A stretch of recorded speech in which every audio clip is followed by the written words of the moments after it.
Hello friends, जय माँ बगलामुखी, जय माँ विंध्यवासिनी, जय श्री श्याम। आज का दिन मेरा बहुत अच्छा गया है। बाबा रामदेव जी के दर्शन हुए हैं। आपको पता है, बॉडी वाला शख्स, समाधि वाली माँ, नारसिंह माता, जिसको हम सिगरेट अगरबत्ती लगाते हैं, आज उनके साक्षात्कार दर्शन हुए। और सच बोलूँ तो मैंने सोचा भी नहीं था कि इतना अच्छा दर्शन होगा। मेरी बा के पास से शंकर भाई ने बताया था कि वहाँ अंदर प्रसाद नहीं लेते, चादर नहीं चढ़ाते, तो भी मैं चादर लेकर गई थी। प्यारी सी चादर लेके गई थी, प्रसाद लेके गई थी। उन्होंने मेरी चादर भी समाधि पे चढ़ाई। जैसे इनको मुस्लिम और हिंदू दोनों समाज के लोग मानते हैं।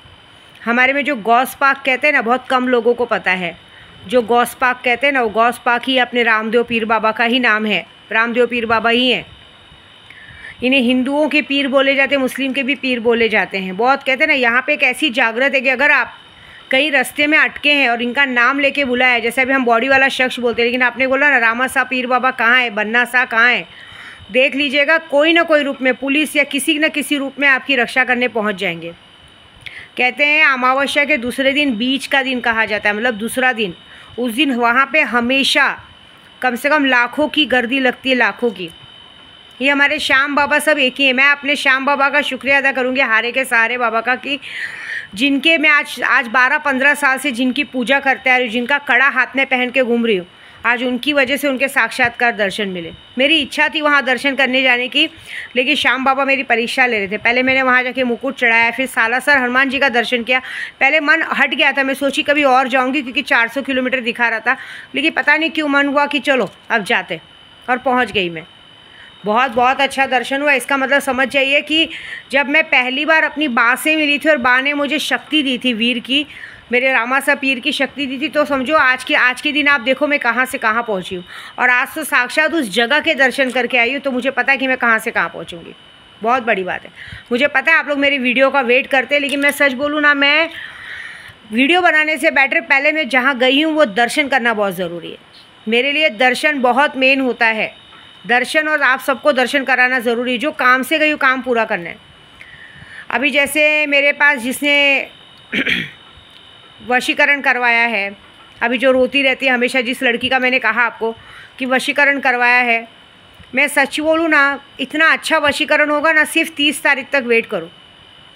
अभी मेरी यहाँ से यात्रा शुरू होने वाली है। अभी बा को मिलके महाकाल पहुँच के कल मैं सावरिया सेठ जाने वाली हूँ। सबसे पहली बात, कल जा रही हूँ मैं अपने सावरिया सेठ को पार्टनर बनाने, क्योंकि देखिए कहते हैं ना, 2 नंबर वाले सब सावरिया सेठ को पार्टनर बनाते हैं। हमारा भी काम 2 नंबर 1 नंबर सब है। मेरे पास लोग मारण मोहन वशीकरण का काम कराते, तो एक तरह से 2 नंबर का काम है। तो कल मैं तो जा रही हूँ उन्हें, मैं तो बता रही हूँ ना कि इंसान 50%, लेकिन मैं ऐसा झूठ नहीं बोलूँगी, 50% नहीं दे पाई झूठी बनने से, चाहे 10% का पार्टनर बनाने जा रही हूँ। और कौन चाहता है 10% का पार्टनर बनने, बस इतना बताओ। बाकायदा सच बोल रही हूँ कि कल वहाँ जा रही हूँ पार्टनर बनाने। बहुत सारे लोगों को इच्छा है ना कि उनके जीवन में कुछ तो अच्छा हो। मैं कुछ तरीका बताऊँगी, वो करो। आपको गारंटी दे रही हूँ कि आपको भी पार्टनर बनने का मौका मिलेगा। मैं ये यूट्यूब पे नहीं बोलूँगी, मैं अपने खास लोगों को कुछ अमाउंट डालने को बोलूँगी। उस अमाउंट के बाद उनके बाद 10 दिन में जो बड़ी चीज़ आएगी वो बहुत बड़ी बात होगी। और उसके बाद वो जो बड़ी चीज़ आएगी उसमें से फिर उनको पार्टनरशिप करने बोलूँगी कि वो पैसा वो वापस भेजेंगे वहाँ चढ़ने के लिए। उसके बाद उज्जैन महाकाल के बाद जो मैं अभी वंदना करके जो लड़की का मैंने काम लिया है, 1 मिनट, मीनाक्षी और आकाश का जो मैंने काम लिया है ना, मैं आपको सच बोलूँ ना, और भी जितने वशीकरण के काम है, 26 तारीख से शुरू होने वाली गुप्त नवरात्रि, और 22 तारीख को हमारे कामाख्या में होगा अम्बुज का मेला। तो 22 तारीख से एक पर्व शुरू होता है 26 तारीख तक का, और 26 तारीख से गुप्त नवरात्रि शुरू होगी। विद्या देवी रहेगी पावागढ़ में। पावागढ़ में गुप्त नवरात्रि की पूजा की जाएगी, जहाँ पे मसानी मेलड़ी मोंगल माँ की सबकी पूजा होगी। 10 महाविद्याओं की बड़ी पूजा होगी। तो एक ऐसा ज़बरदस्त वशीकरण होगा ना कि याद रखना, मीनाक्षी को भी मैं यूट्यूब के ज़रिए बोल रही हूँ, आज जो तुम्हें आंखें दिखा रहे हैं ना, वो तुम्हारे तलवे चाटेंगे, ये गारंटी मेरी। आज तक तो मैंने कभी अपने आले पे कभी वशीकरण नहीं किया है, सच बोल रही हूँ मैं, क्योंकि मैं ये डरती हूँ कि अगर मैंने वशीकरण कर दिया तो इंसान वशीकरण की ज़रूरत नहीं है, वो सिर्फ कहते हैं ना, मुझे देख के इंसान वश में हो जाता है। अगर जिस पति के लिए जो कहते हैं ना, आज 2 औरतें लड़ाई कर रही हैं, अगर मैंने वशीकरण कर दिया ना, तो सामने वाले का जो वशीकरण है धरा का धरा रहेगा। इंसान पागल होकर घर बार बच्चे सब छोड़ के पीछे घूमने लग जाएगा। मैं वो नहीं चाहती हूँ। लेकिन मुझे लगता है अब शायद करना पड़ेगा, एक बार तो अपनी ताकत दिखानी पड़ेगी। ऐसे ही इंसान ने पूछना उछना देखना तो छोड़ दिया है, लेकिन मैं सोच रही हूँ कि एक बार विद्या देवी अपनी ताकत दिखाना ज़रूरी समझती है, क्योंकि अब तक मुझे कैसा कम में हाँका गया है ना। इसके लिए मैं सोच रही हूँ कि एक बार ताकत दिखाती हूँ। लेकिन एक बात याद रखना, अगर मैंने अपनी ताकत दिखा दी ना, सामने वाला रेंगते रेंगते, सांप कैसा रेंगता है वैसे रेंगते रेंगते मेरे पीछे पीछे आएंगे, घर बार सब तुमको छोड़ देंगे। ऐसे भी तुमको तुम्हारा पूरा परिवार छोड़ चुका है, मैं वो चाहती नहीं हूँ। लेकिन एक बात के लिए थैंक यू कहूँगी मैं माया मैडम को और तेरी सखियों को। तुम लोगों ने मुझसे मेरा प्यार छीनने की कोशिश की, अलग करने की कोशिश की, क्या मिला? उल्टा ये बात अच्छी हो गई कि एक्चुअली मेरे प्यार के अंदर भी बहुत चर्बी आ गई थी। कहते ना, खा खा के इंसान के अंदर चर्बी भर गई थी, वो चर्बी निकालने का मौका मिल गया मुझे। और क्या मिला? मेरी चीज़ मेरे पास वापस आई घूम के। लेकिन अब तुम्हारी चीज़ मैं तुमसे छीनूंगी तब क्या करोगे? क्योंकि पहली बात तो ज़रूरी, मैं तो कुछ नहीं करूँगी, लेकिन मेरी शक्तियाँ ज़रूर छीनेंगी तुम लोग। मैं विद्या देवी हूँ, पूरा यूट्यूब चैनल चलाते सब मुझे माँ कहते हैं। शर्म नहीं आती माँ और पिता को अलग करते हुए? कभी सुना है कि शिव और सती कभी अलग हुए हैं? शिव और शक्ति को अलग करना तुम जैसों की औकात भी नहीं है। लेकिन तेरी गलती नहीं है। तू जिन कहते ना, तू जिन रंडियों की बात सुनती है ना, वो रंडियाँ खुद अपने पति की नहीं हुई तो तेरी क्या होंगी? तेरे को भी वही सिखाएंगी। कोई बात नहीं, तेरे लिए तो मैंने बहुत अच्छा पिक्चर सजा के रखा है। एक्चुअली तेरी बात इसलिए करती हूँ ना कि लोगों को बड़ा इंटरेस्ट आता है तेरे बारे में सुनने का, आज क्या किया माया मैडम ने। लेकिन अगर पूरे यूट्यूब ने माया मैडम की शक्ल देख ली ना, तो इतना हंसेंगे ना कि मतलब चुल्लू पर पानी में डूब मरे जैसे। लेकिन क्या करें, देखो जिसकी आज की तारीख में यही होता है, जिसकी शक्ल अकल नहीं होती ना, उसी को ज़्यादा फुटेज मिलता है। हम जैसे को कौन पूछेगा? हम जैसे तो क्या होता है ना, चाय कम पानी वाला हाल हो गया। लेकिन एक बात ज़रूर है बेटा, तुझे और तेरी सखियों को तो मैं ऐसा ठीक करूँगी कि तुम्हारी ज़िंदगी में अच्छा हुआ भगवान ने तुझे लड़की नहीं दी, नहीं तो तू तो रंडी है, वो लड़की को भी रंडी बना देती। लेकिन तेरी सखियों के पास लड़कियाँ हैं। मुझे तो डर है कि भगवान उनके साथ गलत ना हो, क्योंकि वो ऐसी हैं तो अपनी बेटियों को क्या शिक्षा देंगी। भगवान उनकी बेटियों को उनसे दूर रखे, बचाए। क्योंकि कहते ना, गंदे तालाब में एक गंदी मछली हुई ना तो सारी मछलियों को गंदा कर देती है। ऐसी बात है। देख तू भी उनके ग्रुप में जाके जो थोड़ी बहुत गंदी थी, पूरी की पूरी गंदी हो गई। ठीक है ना? और मज़ा तो आ रहा होगा, कितना बुरा लग रहा होगा। 24 घंटे घर में बैठना पड़ रहा है, तो भी तेरा पैर उठ उठ के वहाँ जाता है जहाँ नहीं जाना चाहिए। तुझे किसी की लाइफ से कोई मतलब नहीं है। तेरा जेठ जेल जाए, तेरी जेठानी विधवा हो जाए या कुछ हो जाए, तुझे उससे कोई लेना देना नहीं है। तू सेल्फिश औरत है, तू सिर्फ अपने लिए सोचती। तूने तो बच्चा भी इसलिए पैदा किया कि तुझे लोगों के सामने फुटेज मिले। तूने तो उस बच्चे की तक ठीक से रक्षा नहीं की है, उसकी भी मासूमियत छीन ली है अपने चक्कर में। तेरा बस चले तो तू कहते हैं ना, नंगी होके घूमे, छोटे छोटे कपड़े पहनने का शौक़ है, घूमने का शौक़ है, लड़की बन के आवारागर्दी करने का शौक़ है। बेटा उम्र चली गई।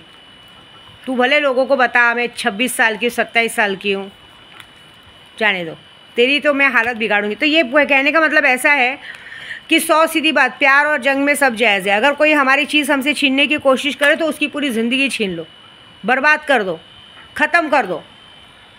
सबसे पहले उसकी खूबसूरती छीन लो, उसका प्यार छीन लो, उसकी ऐसी हालत कर दो कि उसे गली का कुत्ता भी ना पूछे। ऐसी बात है। बाकी मीनाक्षी बेटा तुम तो टेंशन लेना मत। तुम्हारे जैसे और भी जितने लोगों का मैंने वशीकरण का काम लिया है, सांगली में जिसकी बेटी को लाने का काम लिया है, गारंटी के साथ कह रही हूँ तुम्हारी चीज़ों का काम इतना अच्छा होगा ना 30 तारीख तक कि तुम लोग भी मुझे याद करोगे। क्योंकि माँ अम्बुज के मेले में जो पूजा होती है उसमें हम सबके लिए पूजा की जाती है। कामाख्या का बड़ा रूप आता है। और अब जो मैं यात्रा पे निकलूँगी, यात्रा पे तो इसलिए भी यात्रा तो निकलती हूँ मैं, और यात्रा पे निकल के सीधा 1.5 महीने के बाद घर आने वाली हूँ। क्यों? 10 जुलाई को है गुरु पूर्णिमा। गुरु पूर्णिमा पे मैं काशी विश्वनाथ में रहूँगी, वहाँ से सबको गुरु मंत्र दूंगी। इस बार का गुरु मंत्र बहुत स्पेशल रहेगा। मैं अभी भी कह रही हूँ, जिसे गुरु मंत्र चाहिए, जिसे अपने तंत्र मंत्र विद्या में आगे जाना है, वो पहले से अपना नाम लिखा ले, गुरु मंत्र मिलेगा। गुरु मंत्र मिलने के बाद काशी विश्वनाथ में रुद्र अभिषेक होगा। फिर मैं बैद्यनाथ धाम जाऊंगी, बैद्यनाथ धाम में होगा। बैद्यनाथ धाम से रिटर्न अयोध्या जाऊंगी, अयोध्या से फिर से खाटू श्याम आऊँगी, खाटू श्याम से वापस सीधा मैं फिर उज्जैन चली जाऊंगी। क्योंकि बार बार मैं रामदेवरा मंदिर ये सब नहीं जा सकती, उधर के लिए एक टाइमिंग रखूँगी। क्योंकि मेरी माँ का भी कहना है कि हर बार आना ज़रूरी नहीं, 3-3 महीने का गैप रहना चाहिए। हाँ, खाटू श्याम का तो मैंने वादा किया उनके लिए। तो अब क्योंकि मैं बोल रही हूँ ना, आप सबके लिए खाटू श्याम आपके पिता हैं, बाबा है, मेरे लिए तो मेरा केशव है, मेरा बेटा है। और मैया अपने बेटे से मिले बगैर नहीं रह सकती। तो बस काम शुरू है। अब कल जा रही हूँ सावरिया सेठ, मतलब अपने श्याम बाबा को अपना पार्टनर बनाने। आप सब में मेरे साथ कौन उनका पार्टनर बनना चाहता है? देखिए मैं मजाक नहीं कर रही हूँ, मुझे पूरा गारंटी है, क्योंकि देखिए यहाँ जब मैं खाटू श्याम को दर्शन की हूँ तो अभी तक इतना अच्छा हुआ, तो आगे बहुत अच्छा होगा। तो ये सारी यात्रा पूरी करके करीबन कुछ 30 जुलाई तक मैं घर पहुँचूँगी। ऐसे भी मैं घर रह के क्या करूँगी? सबका अपना परिवार है, सब लोग अपने खुश रहेंगे। मेरा पति माया मैडम के साथ खुश रहेगा, उसको उसकी बीवी में ज़्यादा इंटरेस्ट है, खुश रहेगा, उसको कमाएगा, खिलाएगा। अब देखो उतना प्यार तो मुझसे ज़्यादा उससे है ना। आप देख रहे हैं आप लोग कि उसके लिए टूटा हुआ घर बना रहे, जो कि उसको उस घर की कोई फिक्र नहीं है, ना साफ़ सफाई फिक्र है, कुछ नहीं। अगर उसका बस चले तो आज अगर उसका पति फिर से मेरे साथ यात्रा पे चले जाए तो फिर वो अपनी गांड उठा के अपने मायके पहुंच जाएगी। उसके घर में चूहा कूदता है, घर टूट फूट जाता है, उसको उस घोंसले से कोई लेना देना नहीं है, उसको सिर्फ और सिर्फ अपनी अय्याशबाजी से मतलब है। तो सोचिए उसके लिए वो आदमी घर बना रहा है, उसको रख रहा है, तो रहने दो, पेट भर के जी भर के ज़रा उसके साथ रहने दो, तब तक हम अपनी यात्रा पूरी करके आते हैं। और बाकी और भी जो लोग हैं चमचे अमचे गे टाइप के जिनको अपनी औरतों से ज़्यादा आदमियों में बहुत इंटरेस्ट है, तो उनको सच में गे तो बना दूँ मैं ज़रा। ये बात तो पक्की है, मेरे को जेंडर चेंज करना भी बहुत अच्छी तरह आता है। मुझे बहुत सारे लोग काम पूछते हैं कि माँ आपको जेंडर चेंज करना आता है ना? मैं औरत को आदमी बना सकती हूँ और आदमी को औरत बना सकती हूँ। मेरे पास ऐसी ऐसी शक्तियाँ हैं कि तुम्हारे अंदर ऐसी शक्तियाँ डाल दूँगी कि तुम लोग ज़िंदगी भर जो मैं चाहूँगी वही करोगे। और नाच नचाना कैसा आता है वो मैं बताती हूँ, वेट तो करो, देखो क्या होता है। ठीक है, जय माता दी।